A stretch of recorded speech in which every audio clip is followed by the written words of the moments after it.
നമസ്കാരം.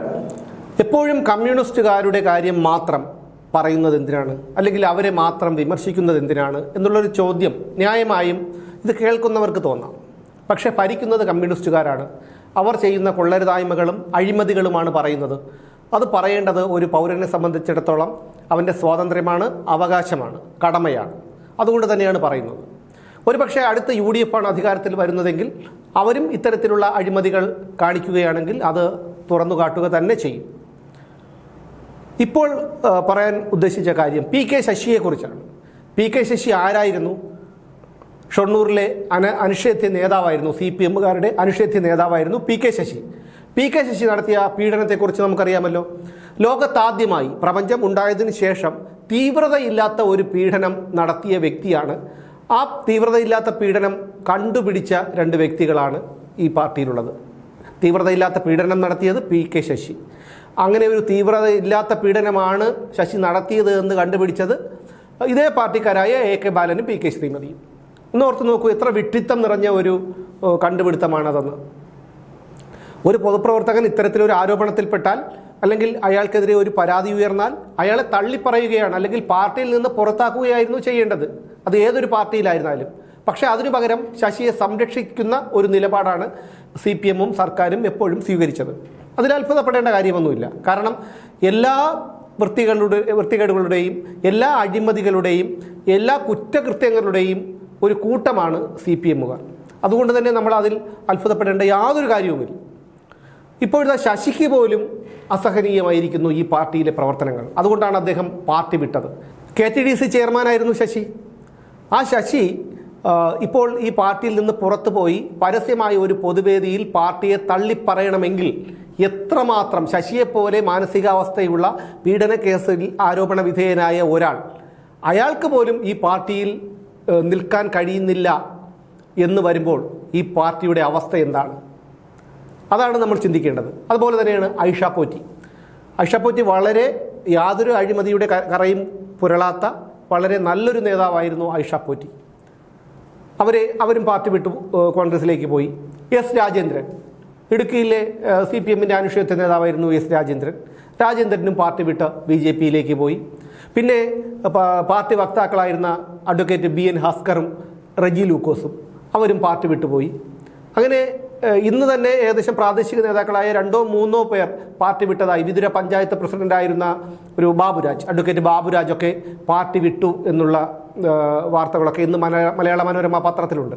അതായത് അല്പമെങ്കിലും ഒരു നാണവും ഉളുപ്പും മര്യാദയും ഒക്കെയുള്ള ഒരു വ്യക്തിക്ക് ഒരിക്കലും നിൽക്കാൻ കഴിയാത്ത അല്ലെങ്കിൽ പിന്തുടരാൻ കഴിയാത്ത ഒരു പാർട്ടിയായി CPM അധപതിച്ചിരിക്കുന്നു.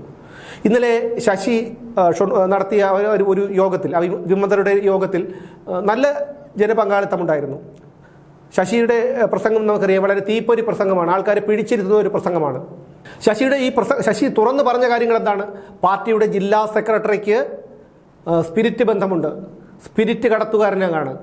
പിന്നെ ഒരു DYFI നേതാവിനെ കുറിച്ച് പറഞ്ഞത് കഞ്ചാവ് അടിച്ചുകൊണ്ടാണ് വരുന്നത്, ഒരാളുടെ തോളിൽ ചാരി നിന്നാണ് സംസാരിക്കുന്നത് എന്നൊക്കെ അദ്ദേഹം തുറന്ന് പറയണമെങ്കിൽ തീർച്ചയായും ശശിക്ക് അതേക്കുറിച്ച് അറിയാമായിരിക്കണം. അല്ലാതെ ഒരിക്കലും ഇത്തരത്തിലുള്ള ഒരു കാര്യം അദ്ദേഹത്തിന് ഉന്നയിക്കേണ്ട യാതൊരു കാര്യവുമില്ല. അങ്ങനെയാണെങ്കിൽ തന്നെ മുതിർന്ന നേതാക്കളുടെ അഴിമതിയെക്കുറിച്ച് പറഞ്ഞാൽ മതിയല്ലോ, അല്ലെങ്കിൽ അദ്ദേഹത്തിന് ഇതൊന്നും മിണ്ടാതെ മറ്റൊരു പാർട്ടിയിലേക്ക് പോയാൽ മതിയായിരുന്നല്ലോ. അതൊന്നും ചെയ്യാതെ ഇത്തരത്തിലുള്ള ആരോപണങ്ങൾ, അതായത് പാർട്ടിയിലെ പലരും കഞ്ചാവ് ഉപയോഗിക്കുന്നവരാണെന്ന് നമുക്ക് എല്ലാവർക്കും അറിയാം. കാരണം കഞ്ചാവിനെതിരെ അല്ലെങ്കിൽ മയക്കുമരുന്നിനെതിരെ വേദികളിൽ ആടുകയും പാടുകയും ചെയ്യുന്ന വേടൻ അത് ആ പരിപാടി കഴിഞ്ഞതിന് ശേഷം സ്റ്റേജിൻ്റെ പിറകിൽ ചെന്നിരുന്ന് കഞ്ചാവ് ബീഡി വലിക്കുന്ന കാര്യമൊക്കെ നമുക്കറിയാം. മയക്കുമരുന്ന് കേസൊക്കെ നമുക്കറിയാവുന്ന ഒരു കാര്യമാണ്. സ്ത്രീപീഡന കേസിലെ പ്രതിയാണ്, 2 സ്ത്രീപീഡന കേസിലെ പ്രതിയാണ് വേടൻ.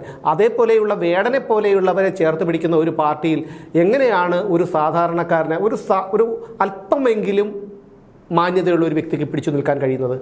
ഞാൻ പറഞ്ഞു വന്നത്, ശശിയെപ്പോലെ മാനസികാവസ്ഥയുള്ള ഒരാൾക്ക് പോലും ഈ പാർട്ടിയിൽ പിടിച്ചു നിൽക്കാൻ കഴിയില്ല എന്ന് പറയുമ്പോൾ ഈ പാർട്ടി എത്രത്തോളം അധപതിച്ചു എന്നുള്ളതാണ്. ഇന്നലെ വരെ ശശി ഇവർക്ക് വലിയൊരു നേതാവായിരുന്നു. ഇന്ന് നമ്മൾ സമൂഹ മാധ്യമങ്ങളൊക്കെ തുറന്നാൽ ശശിയെ തീർത്തും അസഭ്യം പറഞ്ഞുകൊണ്ടും ഇല്ലാ കഥകൾ പറഞ്ഞുകൊണ്ടും ഒക്കെയുള്ള പോസ്റ്റുകളാണ് അന്തം കപ്പികൾ വാരി വിതറുന്നത്. അതായത് ഇന്നലെ വരെ ഒരാളെ അച്ഛ എന്ന് വിളിച്ചു, ഇന്ന് അയൽപക്കക്കാരനെ അച്ഛ എന്ന് വിളിക്കുന്നു. അയാൾ തള്ളി പറയുന്നു ഇത് അച്ഛനല്ല, ഇത് പിന്നെ എൻ്റെ അച്ഛനല്ല, ഇത് വേറെ ആരോ ആണ് എന്നുള്ള തരത്തിലാണ് അന്തംഗമികളുടെ ഈ ഒരു സമൂഹ മാധ്യമങ്ങളിലൂടെയുള്ള ഒരു പ്രചാരണം. ശശിയെ ഉപദ്രവിക്കും അല്ലെങ്കിൽ വെട്ടും കൊല്ലും എന്നുള്ള തരത്തിലൊക്കെയാണ് ഇന്നലെ DYFI യുടെ ഗുണ്ടകൾ അവിടെ പ്രകടനം നടത്തിക്കൊണ്ട് വിളിച്ച മുദ്രാവാക്യങ്ങൾ. പക്ഷേ ഷൊർണൂരിലെ വലിയൊരു വിഭാഗം ജനങ്ങൾ ശശിയോടൊപ്പമുണ്ട്. ശശി അത് വേദിയിൽ പറയുകയും ചെയ്തു. ഞാനിതൊന്നും കണ്ടിട്ടല്ല, എൻ്റെ തടിമെടുക്കുകൊണ്ടല്ല ഞാനിങ്ങനെ നിൽക്കുന്നത്. എന്നെ സ്നേഹിക്കുന്ന, എന്നെ സംരക്ഷിക്കുന്ന ഒരു വലിയ കൂട്ടം കമ്മ്യൂണിസ്റ്റുകാർ ഇവിടെയുണ്ട്, അണികളുണ്ട്, അതുകൊണ്ടാണ് ഞാനിങ്ങനെ നിൽക്കുന്നത് എന്ന് ശശി പറയുന്നത് ശരിയാണ്. ഇപ്പോൾ ഈ പാർട്ടി ഒരു ഗുണ്ടാ സംഘമായി അധപ്പതിച്ചിരിക്കുന്നു. ഇപ്പോൾ ക്രിമിനൽ പാർട്ടി ഓഫ് ഇന്ത്യയായി ഈ CPM അധപ്പതിച്ചിരിക്കുന്നു. കുറേ ക്രിമിനലുകൾ മാത്രമാണുള്ളത്. ഇവിടെ ഒന്ന് ആലോചിച്ച് നോക്കൂ. ആർഷോ SFIയുടെ സംസ്ഥാന സെക്രട്ടറി ആയിരുന്നു. 2 വധശ്രമം ഉൾപ്പെടെ 42ഓളം കേസിലെ പ്രതിയായിരുന്നു. മുകേഷ് MLA ആണ്, പീഡനക്കേസിലെ പ്രതിയാണ്. ഇവിടെ നിതിൻ പുല്ലൻ, അയാളിപ്പോൾ അങ്കമാലിയിലെ കൗൺസിലറാണ്. പോലീസ് ജീപ്പ് നാട് റോഡിൽ തല്ലിത്തകർത്തൊരു വ്യക്തിയാണ്. ഹസൻ മുബാറക്, അയാളും DYFIയുടെയോ SFIയുടെയോ എന്തോ നേതാവാണ്. പോലീസിൻ്റെ SIA, അന്നത്തെ SIA അവിടെ വെച്ച് പരസ്യമായി കൊലവിളി നടത്തിയവരാണ്.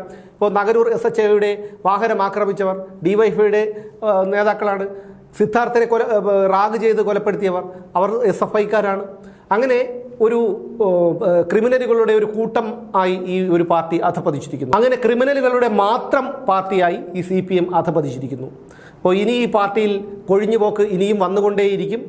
ബംഗാളിലെ അവസ്ഥ ഞാൻ പലപ്പോഴും പറയാറുള്ളത് പോലെ 33 കൊല്ലം തലകുത്തി നിന്നിട്ടാണ് ബുദ്ധദേവ് ഭട്ടാചാര്യയ്ക്കും ജ്യോതി ബാസുവിനും ബംഗാളിനെ അത്രമേൽ തകർത്തെറിയാൻ കഴിഞ്ഞത്. പക്ഷേ നമ്മുടെ പിണറായി വിജയന്, നമ്മുടെ പ്രിയപ്പെട്ട പിണറായി വിജയന് വെറും 10 വർഷങ്ങൾ പോലും തികച്ചു വേണ്ടി വന്നില്ല എന്നുള്ളതാണ്. ഇപ്പോഴാണ് ഇത്ര രൂക്ഷമായത്.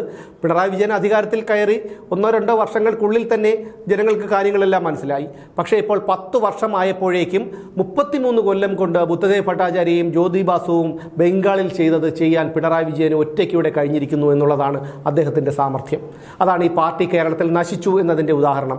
കേരളത്തിൽ ഇനിയുള്ളത് ഈ പറയുന്ന കുറേ ഗുണ്ടകൾ മാത്രമാണ്. ഇനി ജനങ്ങൾ സഹിക്കില്ല. കാരണം ജനങ്ങൾ പലരും സഹിച്ച്, നമ്മൾ അളമുട്ടിയാൽ ചേരയും കടിക്കും എന്നൊരു പഴഞ്ചൊല്ലുണ്ട്. അതുപോലെയാണ് കേരളത്തിലെ ജനങ്ങൾ. ഇവന്മാരെ കൊണ്ട് പൊറുതി മുട്ടിയിരിക്കുകയാണ് കേരളത്തിലെ ജനങ്ങൾ. കാരണം ഒരു തരത്തിലും ജനങ്ങൾക്ക് സമാധാനം കൊടുക്കില്ല. ആ തരത്തിൽ ഇവരുടെ ഒരു സമൂഹ മാധ്യമങ്ങളിലൂടെയുള്ള ഒരു പ്രചരണവും ഈ സർക്കാരിൻ്റെ ഈ ഭരണവിരുദ്ധ വികാരവും ഒക്കെ. പയ്യന്നൂരിൽ തന്നെ V കുഞ്ഞികൃഷ്ണൻ വന്നു പറഞ്ഞ ഫണ്ട് തട്ടിപ്പ് നമ്മളെല്ലാവരും കണ്ടതാണ്. അപ്പോൾ അതുപോലെയുള്ള സാധാരണ കമ്മ്യൂണിസ്റ്റുകാർ, ചെങ്കൊടിയെയും പ്രസ്ഥാനത്തെയും സ്നേഹിക്കുന്ന കമ്മ്യൂണിസ്റ്റുകാരൊക്കെ ഈ പാർട്ടി വിട്ടുകഴിഞ്ഞു. ഇപ്പോൾ പാർട്ടിയിലുള്ളത് ഇതുപോലെയുള്ള ഒരു ക്രിമിനലുകളുടെ കൂട്ടം തന്നെയാണ്, അവർ മാത്രമാണ് എന്നുള്ളതാണ് ഇപ്പോൾ നമുക്ക് തെളിഞ്ഞു വരുന്ന ഒരു ചിത്രം. അതോടൊപ്പം തന്നെ ഈ പാർട്ടിക്കൊരു നേതാവില്ല, നേതൃസ്ഥാനമില്ല, ഇതിനെ നിയന്ത്രിക്കാൻ ആളില്ല എന്നുള്ള തരത്തിലേക്ക് ഈ പാർട്ടി എത്തിയിരിക്കുന്നു. അതായത് പിണറായി വിജയൻ്റെ വലം കൈയായ 2 സ്ത്രീ പീഡന കേസുകളിൽപ്പെട്ട് പാർട്ടിയിൽ നിന്ന് പുറത്തായ PK ശശി, അദ്ദേഹം ഇപ്പോൾ പിണറായി വിജയൻ്റെ പൊളിറ്റിക്കൽ സെക്രട്ടറിയാണ്. ആ PK ശശിക്ക് പോലും മത്സരിക്കാൻ സീറ്റ് കിട്ടാത്ത തരത്തിൽ കാര്യങ്ങൾ മാറി മറിഞ്ഞിരിക്കുന്നു. MM മണി കിരീടം വയ്ക്കാത്ത രാജാവാണ് ഇടുക്കിയിൽ, അയാൾക്ക് സീറ്റില്ല. അങ്ങനെ പലർക്കും പിണറായി വിജയൻ്റെ വലം കൈകളായ ആൾക്കാർക്ക് പോലും സീറ്റില്ലാത്ത തരത്തിലേക്ക് ഈ പാർട്ടി എത്തിയിരിക്കുമ്പോൾ നമ്മൾ മനസ്സിലാക്കേണ്ടത് ഈ പാർട്ടിയുടെ നിയന്ത്രണം കൈവിട്ടിരിക്കുന്നു.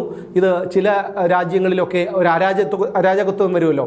ഈ അവിടുത്തെ നേതൃസ്ഥാനത്തിൽ ഇരിക്കുന്ന ആൾ, ഇപ്പോൾ ഉദാഹരണത്തിന് ഇവിടെ മെക്സിക്കോയിലെ ഒരു മാഫിയ തലവൻ, മയക്കുമരുന്ന് മാഫിയ തലവൻ കഴിഞ്ഞ ആഴ്ച കൊല്ലപ്പെട്ടു, പോലീസ് വെടിവെച്ച് കൊന്നു. അതിനുശേഷം അയാളുടെ ഗുണ്ടകളൊക്കെ തെരുവിലിറങ്ങി അക്രമം അഴിച്ചുവിട്ടു. അതുപോലെയാകും ഇപ്പോൾ ഈ പറയുന്ന CPMൻ്റെയും അവസ്ഥ. ഇതെല്ലാം കണ്ട് കേരളത്തിലെ ജനങ്ങൾ മുന്നോട്ട് പോകണം.